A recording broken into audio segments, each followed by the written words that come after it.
कहानी की शुरुआत ओडेला गांव से होती है, जहां पर एक शादी हो रही होती है कि तभी अचानक दुल्हन के पास एक व्यक्ति आता है और उसके साथ ज़बरदस्ती करता है। इसके बाद वो उसे मारकर फेंक देता है। ऐसे ही काफ़ी सारे केस हो चुके थे और काफ़ी सारी लड़कियों के साथ ऐसे ही हुआ था। एक सीरियल किलर था जिसको पकड़ने के लिए पुलिस लगती थी, लेकिन काफ़ी बार गलत लोगों को पकड़ लिया जाता। एक दिन ऐसे ही एक नेता की शादी थी। अनुदीप उस नेता को फ़ोन कर कर बताता है कि वो शादी ना करे, लेकिन फिर भी वो अपनी बेटी की शादी करता है। लेकिन उसकी बेटी भी गायब हो जाती है और दूसरे दिन वो भी एक खेत में पड़ी मिलती है जिसके साथ ज़बरदस्ती हुई थी। वहाँ पर उन्हें एक आदमी भी मिलता है। उस आदमी को पकड़कर पुलिस लाती है तो नेता कहता है उसे वह अपने हाथों से मारेगा और उसे वो अपने साथ ले जाता है और बुरी तरीके से पीटता है। तभी वहाँ पर लड़की के भैया भाभी आती हैं जिनका नाम तिरुपति और राधा था।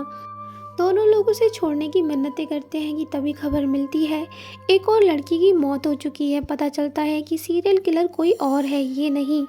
पुलिस वहाँ पहुँचती है, उसे बहुत गुस्सा आता है। तभी अनुदीप चैलेंज करता है कि मेरी शादी है ओडेला गाँव में, दम है तुम वहाँ पे आ जाओ। तभी उधर राधा देखती है उसके पति के पास लड़कियों के कपड़े मिलते हैं और वो समझ जाती है कि तिरुपति ही सीरियल किलर है। इधर तिरुपति उसी इंस्पेक्टर के घर जाता है और उसकी पत्नी को कपड़ों के बहाने वहाँ से ले जाता है। तभी राधा उस इंस्पेक्टर को फ़ोन करके बताती है कि तिरुपति ही सीरियल किलर है और वह अंदर जाके देखता है तो उसकी पत्नी गायब थी। इधर राधा कुत्ते को तिरुपति के कपड़े सुंघाती है और वो कुत्ते के पीछे जाती है। कुत्ता उसे तिरुपति तक पहुंचा देता है जहां पर तिरुपति उस महिला के साथ ज़बरदस्ती कर रहा था। राधा उससे मुकाबला करती है तो वो उसे बुरी तरीके से पीटता है और उसे बेसुध कर देता है। थोड़ी देर में ही राधा को होश आ जाता है और वो तिरुपति की गर्दन धड़ से अलग कर देती है और उसे लड़की को अपनी साड़ी पहनने को देती है और खुद उस तिरुपति की गर्दन लेकर पुलिस के पास जाने लगती है। उसकी ये हालत देखकर पुलिस वाले हैरान हो जाते हैं और फिर इंस्पेक्टर अनुदीप ओडेला गांव को छोड़कर वहां से चला जाता है। अब सीन प्रेजेंट में आता है जहाँ पे एक लड़की चल रही होती है और उसके हाथ में एक सिर होता है। उस सिर को लेके वो पुलिस थाने पहुँचती है जहाँ पे पुलिस वाले उसकी ये हरकत देख के हैरान हो जाते हैं। तभी पास्ट का सीन दिखाया जाता है। तिरुपति की बॉडी को गांव वाले अपने साथ ले गए थे। तभी गांव वाले पंडित जी से पूछते हैं ऐसा कोई उपाय बताइए जिससे इस राक्षस की आत्मा को कभी भी शांति न मिले और ये तड़पता रहे। तभी पुजारी बताता है कि आपको इसको खड़े करके दफनाना है और एक काले मुर्गे का खून इसके ऊपर डालना है। गांव वाले ऐसा ही करते हैं, उसे खड़ा करके दफना देते हैं। उसके परिवार वाले रोते रहते हैं लेकिन गांव वाले एक भी नहीं सुनते। तभी तिरुपति की आत्मा अंदर से बोलती है वो वापस आएगा, लेकिन उसकी बातें गांव वाले नहीं सुन पाते और तिरुपति की आत्मा चिल्लाती रह जाती है। तभी हम कुछ साधुओं को देखते हैं जो कि गुफा में तपस्या कर रहे थे। तभी एक साधु कहता है जब भी बुराई होती है विनाश करने के लिए कोई आता है, वो साधु भी आएगा। तभी हमें यहाँ पे एक साधु को दिखाया जाता है। इसके बाद ओडेला गांव में एक और शादी हो रही होती है। वहाँ पे जो पुजारी शादी कराने आता है वो वापस घर लौट रहा था। रास्ते में उसे कुछ लोग मिलते हैं जो कि शराब पी रहे थे। वो उसे अपने पास बुला लेते हैं तो पुजारी भी वहाँ पहुँच जाता है। तभी लड़के बताते हैं वो उसको लड़की को बहुत पसंद करते थे जिसकी शादी थी। इससे पुजारी भड़क जाता है और निकल जाता है। तभी पुजारी को टॉयलेट लगता है। पुजारी तिरुपति की कब्र पर ही जाता है और वो टॉयलेट करने लगता है। इसके बाद ही उस पुजारी के पैर में कांटा चुभ जाता है। जब उसे निकालता है तो उसका खून उस तिरुपति की कब्र पे गिर जाता है, जिससे उसकी आत्मा जाग जाती है और वो उस पुजारी में समा जाता है। तभी पुजारी अपनी बाइक से दूल्हा दुल्हन के पास पहुंचता है। वह पहले तो दूल्हे को पकड़ता है और उसको बुरी तरीके से मार डालता है। इसके बाद पुजारी उस दुल्हन की ओर देखता है जो कि काफ़ी भयानक दिख रहा था, जिससे दुल्हन बहुत ज़्यादा डर जाती है। इसके बाद तिरुपति अपने असली रूप में आ जाता है। ये देखकर दुल्हन थर-थर काँपने लगती है कि तभी अचानक से तिरुपति उसे पकड़ लेता है और दूसरे दिन वहाँ पर उस महिला की बॉडी मिलती है जिसे देखकर सभी हैरान हो जाते हैं और तिरुपति वापस से अपनी कब्र में चला जाता है। यहाँ पे पुजारी को जब होश आता है तो वो सोचता है कि वो यहाँ कैसे। पुलिस वाले पुजारी को पकड़ कर ले जाते हैं और उसे बुरी तरीके से पीटते हैं। तभी वो बताता है कि उसे कुछ लड़के मिले थे जो कि उस लड़की को पसंद करने की बात कह रहे थे। पुलिस वाले उन लड़कों को भी पकड़ कर लाते हैं और उन्हें भी बहुत बुरी तरीके से पीटते हैं, लेकिन वो लड़के कहते हैं हमने कुछ नहीं किया। तभी यहाँ पर अल्लाह रखा को दिखाया जाता है जो कि भूत प्रेत भगाने का काम करता था। वह एक लड़की का भूत भगा रहा था। वह उसके परिवार को कुछ रिचुअल बताता है।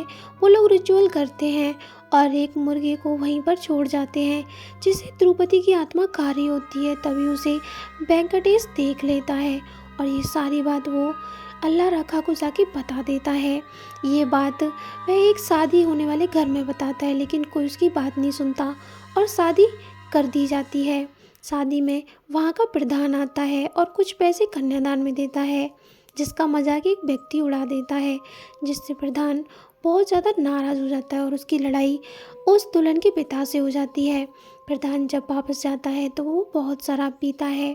उसके बाद उससे भी टॉयलेट लगता है तो वो भी गुस्से में तिरुपति की कब्र पर जाकर ही टॉयलेट करता है और उसके भी पैर में फिर से कांटा चुभ जाता है और जब उसका ब्लड उस पर गिरता है तो तिरुपति की आत्मा फिर से बाहर आ जाती है और उस प्रधान पर अपना कब्जा कर लेती है। फिर प्रधान अपना ट्रैक्टर लेके दूल्हा दुल्हन के पास पहुंच जाता है और वह दूल्हे को बहुत बुरी तरीके से मार देता है और फिर अपने असली रूप में आ जाता है और दुल्हन के मुंह में एक भुट्टा डाल देता है और इसके बाद दुल्हन को भी मार डालता है। इसके बाद हमें दिखाया जाता है एक साधु को जो कि तपस्या कर रहा था। फिर दिखाते हैं ओडेला गांव में उस प्रधान और उसके नौकर को पकड़ लिया गया था और गांव वाले उसे सजा दे रहे थे। तभी अल्लाह रखा कहता है ये तिरुपति का काम है। वो सीसीटीवी दिखाता है जिसमें तिरुपति की साइकिल खाली चल रही थी, उस पर कोई भी नहीं था, लेकिन पुलिस वाले उसकी बात पर भरोसा नहीं करते। तभी एक पुलिस वाला कहता है अगर तिरुपति की आत्मा है तो मैं देखना चाहता हूँ, मैं उसकी कब्र पर रात भर रहूँगा। और पुलिस वाला वहीं रुक जाता है। दूसरे दिन देखते हैं तो पुलिस वाले की एक आंख गायब थी और उसकी पीठ भी पूरी खुरची हुई थी। तभी गांव में बहुत ही सन्नाटा फैल जाता है। सभी लोग घरों में रहने लगते हैं और तिरुपति की साइकिल गांव में घूमने लगती है। अब गांव में लोग बाहर नहीं निकलते थे। इसी तरह से गांव वाले एक दिन राधा के पास जाते हैं। वो जेल में थी। राधा कहती है अब मैं क्या कर सकती हूँ, मैंने अपने पति को मारा लेकिन आपने उसके साथ इतना बुरा किया, आपको ये नहीं करना चाहिए था। लेकिन गांव वालों के कहने पर उन्हें भी तरस आ जाता है। तभी वो बताती है इसे बस बहन भी ठीक कर सकती है, मेरी बहन जो बचपन में ही घर छोड़कर संन्यास ले लिया था। उसके जाने के बाद से मेरी दादी और पिताजी और दादाजी ये गम नहीं सह पाए और वो भी गुजर गए। उसके बाद से भैरवी कभी घर नहीं आई। भैरवी ही कुछ कर सकती है, तुम मंदिर जाओ, वहाँ पर वो ज़रूर मिलेगी। वो एक मंदिर का नाम बताती है। वो लोग वहाँ जाकर दुकानदार से पूछते हैं तो वो उस बारे में नहीं जानता था कि तभी हम देखते हैं भैरवी को जो कि वहाँ पर किसी का इलाज कर रही थी। तभी अचानक गांव वाले उसे आवाज़ देते हैं। वो पीछे पलटकर देखती है तो गांव वाले उसे सारी बात बताते हैं, जिससे भैरवी को गुस्सा आता है और वो कहती है तुम पापी हो, तुम्हारे साथ ऐसे होना चाहिए। लेकिन गांव वालों की काफ़ी माफ़ी मांगने पर और रोने गिड़गिड़ाने पर वह बात मान जाती है और वो उनके साथ वापस आ जाती है।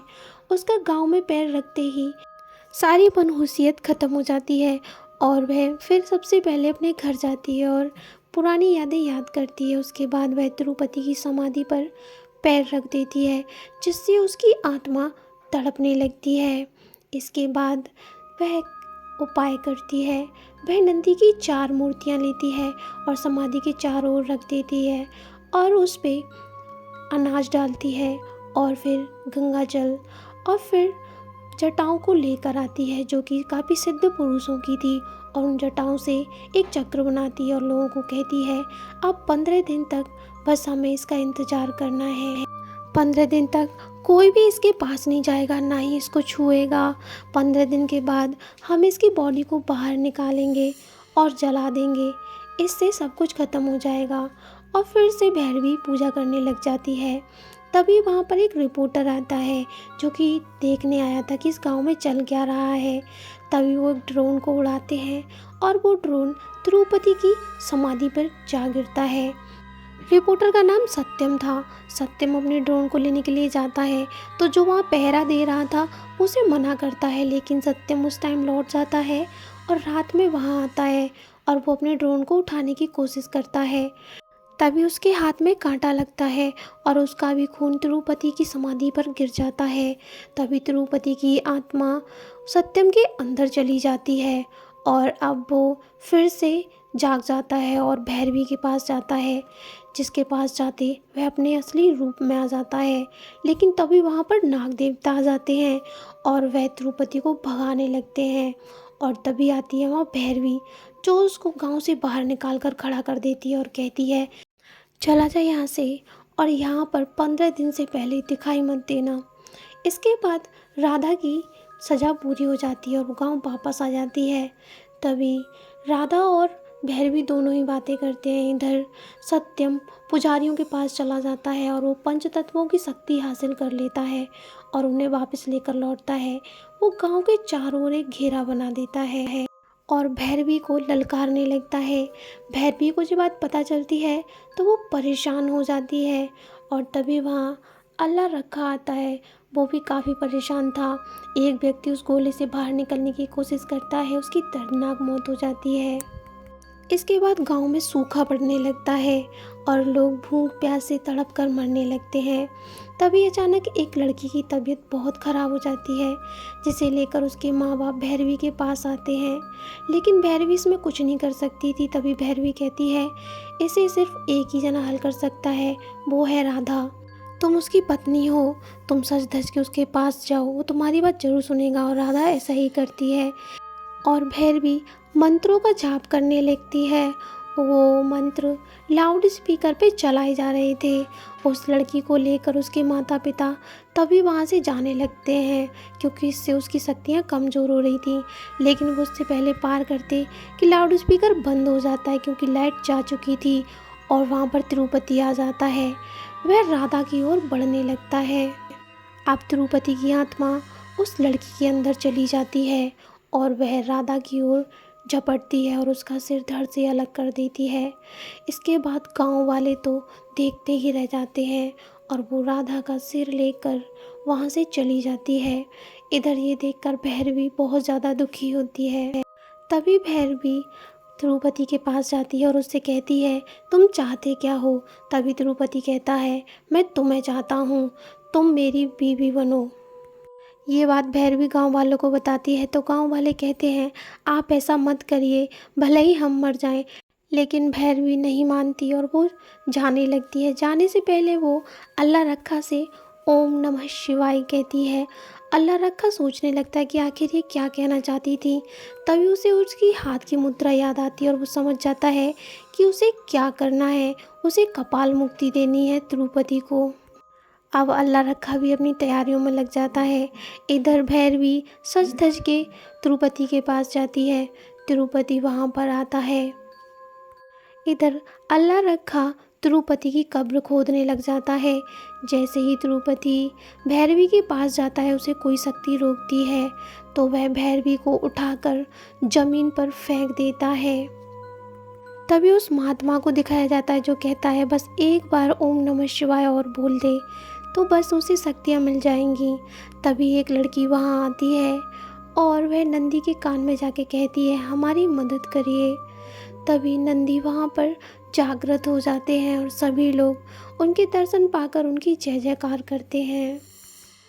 इधर तिरुपति अपनी काली शक्तियों से गांव वालों के ऊपर जादू करता है। उनकी आँख और नाक से खून निकलने लगता है कि तभी भैरवी ओम नमः शिवाय बोलती है और वहाँ भगवान शिव प्रकट होते हैं और वो भैरवी को वरदान देते हैं। वह उसे एक अस्त्र देते हैं जिससे भैरवी उसे उठा लेती है और जाकर तिरुपति की ओर बढ़ती है और वो उसे उछलकर हवा में मारने लगती है।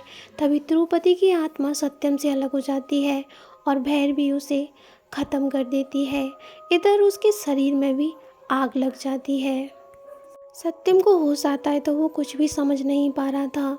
सभी गांव वाले भैरवी का शुक्रिया अदा करते हैं। तभी दिखाया जाता है, गांव वाले देखते हैं सत्यम की साइकिल जो अभी भी खाली घूम रही थी।